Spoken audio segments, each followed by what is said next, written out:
दुनिया में जहां एक और रूस और यूक्रेन का विवाद पूरी तरह घनाया हुआ है, वहीं दूसरी ओर एक व्यक्ति फिर से बाहर निकल आया है। ये व्यक्ति कोई और नहीं अपितु नॉर्थ कोरिया के राष्ट्राध्यक्ष किम जोंग उन हैं।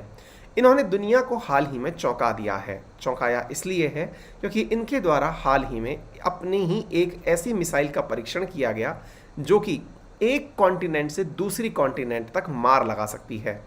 इंटरकॉन्टिनेंटल मिसाइलें ऐसी ही मिसाइलों को कहा जाता है जो कि एक कॉन्टिनेंट से दूसरी कॉन्टिनेंट पर पहुंच बना सकें। उदाहरण के लिए, यदि आप एशियन कॉन्टिनेंट पर रहते हैं और आपकी चली हुई मिसाइल से अमेरिका को निशाना बनाया जा सके, तो ऐसी मिसाइल सिस्टम को इंटरकॉन्टिनेंटल मिसाइल सिस्टम कहा जाता है। सामान्यतया उस देश को सबसे सक्षम माना जाता है जिसके पास इंटरकॉन्टिनेंटल बैलिस्टिक मिसाइल सिस्टम हो, क्योंकि वो अपने देश में से रॉकेट दाग कर दूसरे देश के ऊपर आक्रमण कर सकता है। नॉर्थ कोरिया ने हाल ही में ऐसी सुविधा या ऐसी तकनीक विकसित कर ली है जिसके चलते वो नॉर्थ कोरिया से सीधे ही यदि मिसाइल को दागेगा तो अमेरिका के ऊपर न्यूक्लियर बॉम्ब गिराया जा सकता है। ऐसी स्थिति में नॉर्थ कोरिया के विरोध में न केवल अमेरिका बल्कि साउथ कोरिया, जापान उतर आए हैं। इन दोनों के समर्थन में भारत भी उतर आया है। यानी भारत ने भी यूनाइटेड नेशंस के अंदर नॉर्थ कोरिया के ऊपर ब्लेम किया है कि इसने अपने ही किए हुए वादे को तोड़ा है, क्योंकि नॉर्थ कोरिया ने वंस अपॉन ए टाइम कहा था कि वो इंटरकॉन्टिनेंटल बैलिस्टिक मिसाइल सिस्टम का परीक्षण नहीं करेगा। भारत ने लेकिन यूनाइटेड नेशंस में केवल मालदीव्स को ही नहीं अपितु पाकिस्तान को भी लपेटा है, क्योंकि भारत मानता है कि इन दोनों ने एक दूसरे के साथ तकनीकी आदान प्रदान किया हुआ है। चूंकि नॉर्थ कोरिया के पास में कभी भी परमाणु बम बनाने की क्षमता नहीं थी, लेकिन जैसा कि सूत्रों से मालूम चला या जैसी खबरें बाहर आई कि पाकिस्तान ने ही न्यूक्लियर बम बनाने की तकनीक नॉर्थ कोरिया को दी थी, ठीक उसी प्रकार से चूंकि पाकिस्तान के पास मिसाइल विकसित करने की तकनीक नहीं थी, तो ऐसा उम्मीद की जाती है कि नॉर्थ कोरिया ने अपने द्वारा मिसाइल बनाने की तकनीक पाकिस्तान को दी। ये दोनों घटनाओं के प्रमाण अखबारों में भी हैं, मैं आपको उनको साझा भी करूंगा। फिलहाल के लिए इसके अंदर और थोड़ा आगे बढ़ते हैं। हाल ही में नॉर्थ कोरिया ने, जैसा कि मैंने आपसे कहा, इंटरकॉन्टिनेंटल बैलिस्टिक मिसाइल का परीक्षण किया है। ऐसी स्थिति में भारत यूनाइटेड नेशंस के अंदर पहुंच करके कह रहा है कि ये बात गलत है। मेरे प्यारे साथियों, आप सबको मालूम होना चाहिए कि नॉर्थ कोरिया का सबसे बड़ा दुश्मन उसका निकटवर्ती राष्ट्र दक्षिण कोरिया है, जिसे तो वो कभी भी टारगेट बना सकता है। लेकिन नॉर्थ कोरिया चाहता है कि जब वो उन्हें टारगेट बनाए और अमेरिका उनके समर्थन में आगे उतर के आए तो वो अपना गोला अमेरिका पर भी गिरा दे। आपको जानकर आश्चर्य होगा कि इसने जो मिसाइल लॉन्च की है वो मिसाइल नॉर्थ कोरिया से चलाई गई, वो आकाश में 6000 किलोमीटर ऊंचाई तक चली गई। आप ऐसे सोचिए कि भारत के द्वारा जब सैटेलाइट लॉन्च किया जाता है तो दो सैटेलाइट लॉन्च व्हीकल यूज में लिए जाते हैं। एक का नाम PSLV है और दूसरे का नाम GSLV है, पोलर सैटेलाइट लॉन्चिंग व्हीकल और जियो सिंक्रोनस लॉन्चिंग व्हीकल। मेरे प्यारे साथियों, ये वाला जो सिस्टम है ये अधिकतम 2000 किलोमीटर तक ही सैटेलाइट्स को छोड़ता है, वहीं पर ये 35,000 किलोमीटर की ऊंचाई तक छोड़ सकता है। नॉर्थ कोरिया ने अपने पास से जो बैलिस्टिक मिसाइल लॉन्च करी वो जमीन से 6000 किलोमीटर की ऊंचाई तक उड़ के गई, वापस लौट के जमीन पर आई और लौट कर के जिस प्रकार से आगे जाके गिरी वो नॉर्थ कोरिया से लगभग 1100 किलोमीटर की दूरी पर जापान के नजदीक जाकर के गिरी है।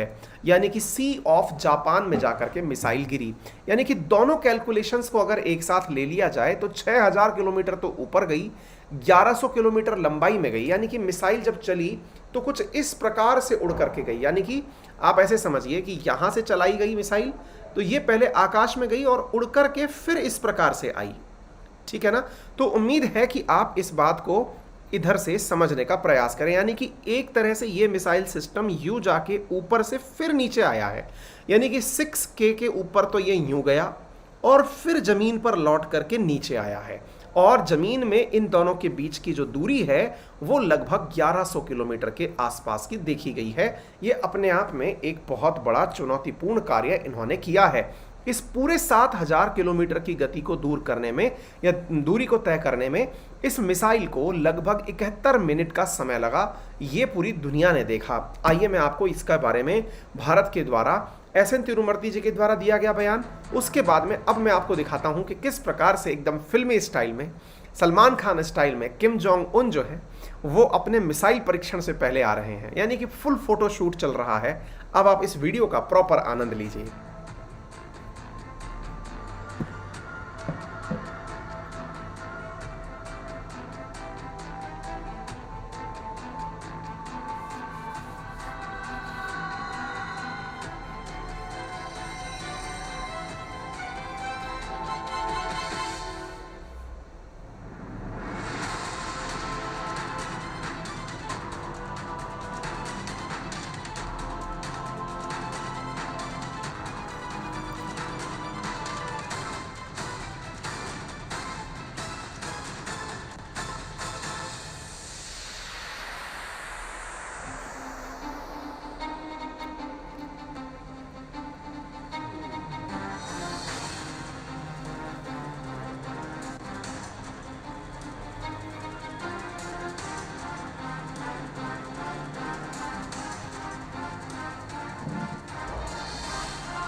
떠나주셨습니다.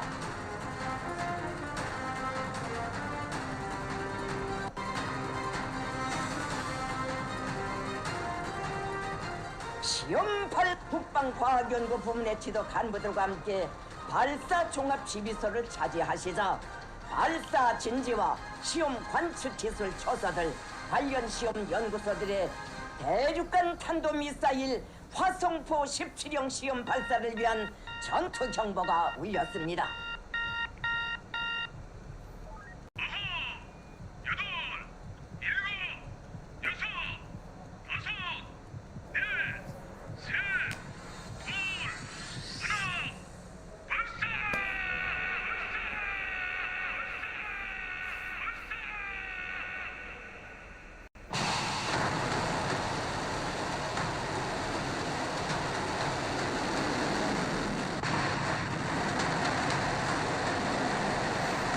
फुल फोटो शूट करवाया गया है। मतलब ऐसा होता है जैसे अपने शादियों में होता है ना, फंक्शंस के दौरान ये फुल फोटो शूट होना चाहिए। हर एंगल पे फोटो शूट हुआ है।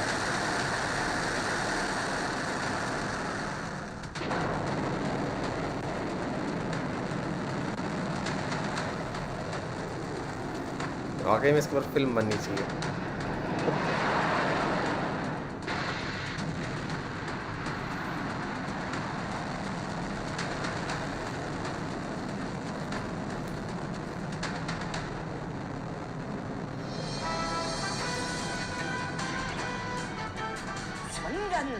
전지를 태운다는 요란한 폭음과 함께 눈부신 화강의 지면을 불덩이같이 달구며 조선민주주의인민공화국의 불가항력을 만장약한 거대한 실체가 대지를 박차고 우주 만리로 솟구쳐 올랐습니다.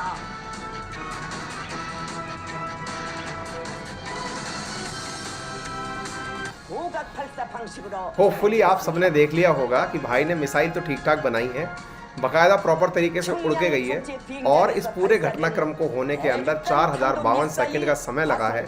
6200 किलोमीटर ऊंचाई पर गई है, 1100 किलोमीटर दूरी पर जाकर के ईस्ट सी में जाकर के गिरी है। तो बनाई तो मेहनत से है भाई इसने चीज, है ना। एनीवे, लेकिन भारत ने इसका विरोध किया है। भारत ने यूनाइटेड नेशंस के अंदर कहा है कि इन्होंने अपने ही द्वारा ये वादा तोड़ दिया जिसमें इन्होंने कहा था कि ये इंटरकॉन्टिनेंटल बैलिस्टिक मिसाइल नहीं बनाएंगे। तो भारत ने इनके द्वारा किए गए इस कार्य का विरोध किया है। यूनाइटेड नेशन सिक्योरिटी काउंसिल की मीटिंग के अंदर भारत ने कोरिया के द्वारा किए गए इस कार्य का अपने परमानेंट जो हमारे एम्बेसडर हैं टी एस तिरुमूर्ति, उनके माध्यम से इस पूरी घटना का विरोध दर्ज कराया है और कहा है कि ये घटना गलत है। अच्छा, अब एक बात बड़ी बनती है, भारत ने तो बहुत सारी मदद भी भेजी थी कोरिया के पास, नॉर्थ कोरिया के पास, और भारत और नॉर्थ कोरिया का कोई डायरेक्ट कनेक्शन भी नहीं है। तो आफ्टर ऑल क्यों भारत ने नॉर्थ कोरिया का विरोध किया? भाई, भारत ने विरोध अभी तक किसी और देश का तो नहीं किया, नॉर्थ कोरिया का विरोध क्यों किया? इसके पीछे का कारण समझिए। और नॉर्थ कोरिया का ही नहीं, लपेटते हुए पाकिस्तान को भी लपेटा कि इनके कनेक्शन है आपस में, अब ये क्या कहानी है, तो चलिए मैं आपको थोड़ा सा बताता हूँ। साथियों, इनके द्वारा जो मिसाइल का परीक्षण किया गया है, ये मिसाइल परीक्षण एक कॉन्टिनेंट से दूसरे कॉन्टिनेंट जाने में सक्षम है। 2017 से ये इसको विकसित करने की कोशिश कर रहा था। अब नॉर्थ कोरिया से अमेरिका में भी मिसाइल गिराई जा सकती है। हॉसोंग 17 के नाम से इनकी एक मिसाइल है, जो कि मतलब बहुत लंबी दूरी के ऊपर मार कर सकती है। अब मैं यहाँ पर एक चीज़ आपको बताना चाहूँगा जो कि काफ़ी ज़्यादा इम्पॉर्टेंट है। जानकारी ये कि एक न्यूज़ मतलब बाहर आई थी, और वो न्यूज़ ये थी कि नॉर्थ कोरिया के जो किम जोंग उन हैं, उनके द्वारा, देखिए आपको यहाँ पर ये न्यूज़ की ईयर दिख जाए तो मेरा काम बन जाए। यहाँ पर नोटिस करिए, ये 2005 की न्यूज़ है। डॉक्टर AQ खान के द्वारा नॉर्थ कोरिया को सेंट्रीफ्यूजेस प्रदान किए गए थे। सेंट्रीफ्यूजेस बोले तो एटम बम बनाने के लिए जो आवश्यक उपकरण है या आवश्यक क्रियाकलाप है, वो पाकिस्तान के AQ खान जो हैं उनके द्वारा नॉर्थ कोरिया को प्रदान किया गया था। ये 2005 की खबर है। और उससे पहले की खबर देखिए 2004 की, कि missile technology bought from north Korea, ऐसा बेनजीर भुट्टो ने कहा था। मतलब आप समझिए कि 2004 में पाकिस्तान नॉर्थ कोरिया से बैलिस्टिक मिसाइल बनाने की तकनीक लेता है, और उसकी एवज में 2005 में ये अपने द्वारा न्यूक्लियर बॉम्ब बनाने की जो तकनीक है वो नॉर्थ कोरिया को देता है। यानी कि ये दोनों देश आपस में एक दूसरे के साथ में इस प्रकार से जुड़े हुए हैं कि ये इतनी संवेदनशील चीज़ों को एक दूसरे के साथ साझा करते हैं। इसलिए भारत ने नॉर्थ कोरिया का नहीं, अपितु नॉर्थ कोरिया से ये चीज़ें आगे चल के पाकिस्तान में ना पहुंच जाएं, इसका विरोध किया है। उम्मीद है कि आपको ये जानकारी समझ में आ जाए, ठीक है ना। आपको समझ में आना चाहिए कि नॉर्थ कोरिया जो है उसके द्वारा ये सारा काम किया गया है। नॉर्थ कोरिया ने मतलब एक प्रकार से समझिए कि जो बेनजीर भुट्टो हैं पाकिस्तान की प्रधानमंत्री, वो अपने द्वारा इस तकनीक को लेने के लिए 1993 के अंदर पाकिस्तान से निकल करके नॉर्थ कोरिया की यात्रा पर गई थी कि उन्हें मिसाइल टेक्नोलॉजी का तकनीक मिल जाए। अब आपके दिमाग में एक सवाल आएगा कि सर नॉर्थ कोरिया इतना इंटेलिजेंट है क्या, उसके पास में इतने प्रकार की तकनीकें मिल जाती हैं? इसका आंसर भी जान लीजिए। असल में नॉर्थ कोरिया एक प्रकार से चाइना का माउथ पीस है। चाइना का माउथ पीस है का मतलब हुआ कि चाइना जहाँ जहाँ उधम मचवाना होता है वो उसके हाथ मचवाता है, उसे वो अपनी तकनीक देता है और उसी के माध्यम से दूसरे देशों में बिकवाता है। चाइना का ही एक तरह से एक्सटेंडेड आर्म है नॉर्थ कोरिया, जिसके माध्यम से वो दुनिया भर के अंदर इस प्रकार के गैर कानूनी कार्य करता है। अब आपके दिमाग में एक सवाल और आएगा कि क्या सर भारत के पास में कोई इस प्रकार की इंटरकॉन्टिनेंटल बैलिस्टिक मिसाइल सिस्टम नहीं है क्या? आंसर है। भारत के पास में जो अग्नि 5 है वो ICBM मिसाइल सिस्टम ही है। भारत तो ऑलरेडी जब geosynchronous satellite launch vehicle use कर सकता है, तो हमें इंटरकॉन्टिनेंटल बैलिस्टिक मिसाइल के बारे में नहीं सोचना चाहिए। हमारे पास इससे भी उन्नत चीज़ें उपलब्ध हैं। उम्मीद है आपको यह जानकारी समझ में आई हो। अगर ये जानकारी समझ में आ रही हो, आपको हमारा प्रयास समझ में आ रहा हो, तो सेशन को शेयर करने में कतई कंजूसी ना करें। सबसे इम्पॉर्टेंट बात जो मेरे SSC के विद्यार्थी हैं वो ध्यान दें कि हमारी जो प्राइसेस है ना वो बढ़ने जा रही हैं। यदि आप मेरे साथ जुड़ करके पढ़ना चाहते हैं तो आप अनअकैडमी पर मेरा रेफरल कोड अंकित 10 यूज़ करके कोर्स ले सकते हैं और SSC कैटेगरी के अंदर बढ़ रहे प्राइसेस से बच सकते हैं। मैथ्स, रीजनिंग, इंग्लिश तमाम क्लासेस आपको एक ही सब्सक्रिप्शंस में प्राप्त हो सकती हैं। आइकॉनिक जो प्राइसेस हैं यानी कि आइकॉनिक कोर्सेज जिसमें हम मेंटरशिप देते हैं, उसमें लोन फैसिलिटी भी अवेलेबल है। आप UPSC के सब्सक्रिप्शंस लोन फैसिलिटी के साथ भी यूज़ में ले सकते हैं। मेरा रेफरल कोड है अंकित 10, जिसका यूज़ करके आप अनअकैडमी पर 10% डिस्काउंट प्राप्त कर सकते हैं। फिलहाल के लिए इतना ही। अपना ख्याल रखें, बड़ों का सम्मान करें, छोटों को प्यार दें, अपना व्यक्तित्व इस प्रकार से विकसित करें कि महिलाएं आपके साथ सुरक्षित महसूस करें।